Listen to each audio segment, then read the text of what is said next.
Hello, everyone, and thank you for joining me for MACRA in 4 minutes. My name is Chris Sawyer. I'm the CEO of Blue Ocean Performance Solutions. Let's get started. Today, I'm going to discuss MACRA with you, and I'm going to answer 3 very important questions about it: what it is, what it does, and what your options are as a physician that bills Medicare for services. First, let's discuss why we're here. CMS has mandated that by 2018, 90% of all payments that they make for services be linked to quality and 50% be linked to alternative payment models such as ACOs. Now, you want to know how this is going to affect your reimbursement as an individual physician, and you want to know how you can avoid any penalties associated with these new changes. Let's define what linked to quality actually means. This means that CMS will be adjusting your individual fee schedule on a per claims basis, up or down every year based on the quality of care that you provide.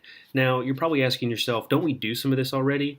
And we do. We do it with the Physician Quality Reporting System, the Value-Based Modifier Program, and Meaningful Use Incentive programs of the last several years. Now, I'm going to come back to these 3 programs in just a minute, but now let's define what MACRA actually is. MACRA is the Medicare Access and CHIP Reauthorization Act of 2015.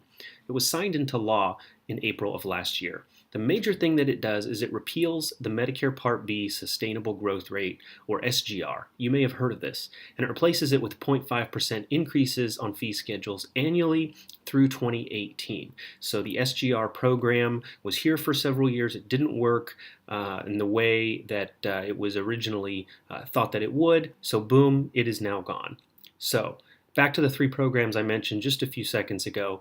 MACRA consolidates current quality-driven initiatives and offers 2 separate tracks for reimbursement for Medicare billing physicians beginning in 2019. So again, it takes PQRS, VBM, and MU, drops them all into one bucket, and the result is track 1 for new physician payment, and that's MIPS, or the Merit-Based Incentive Payment System. Now, under MIPS, physicians will either receive a plus or minus bonus or penalty on their fee schedule. I want to reiterate that with MIPS there is a penalty, or physicians can choose to join an alternative payment model such as an ACO. And what's very interesting about this second track is that if you join an alternative payment model, you get a 5% lump sum bonus for doing so. I want to point out, though, that that alternative payment model needs to be quote-unquote eligible in the eyes of CMS. Now, for more information, you can go to the following references from CAPG that we used to put this presentation together. They provide very, very valuable information. In summary, Medicare is drastically changing Part B reimbursement for all physicians that bill Medicare around the country. Physicians will be choosing from 2 separate payment tracks beginning in just 8 months in 2017, either MIPS or the APM.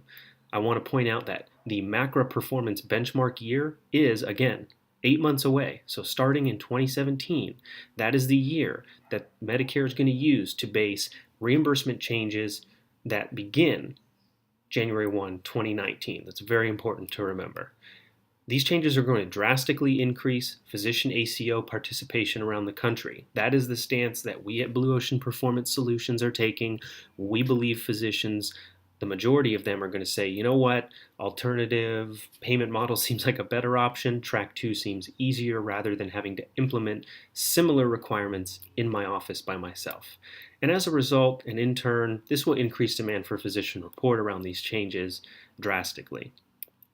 Thank you again. This has been MACRA in 4 minutes. My name is Chris Sawyer. I'm the CEO of Blue Ocean Performance Solutions. Please visit us at www.blueocean-ps.com for more valuable resources about these changes. Be well.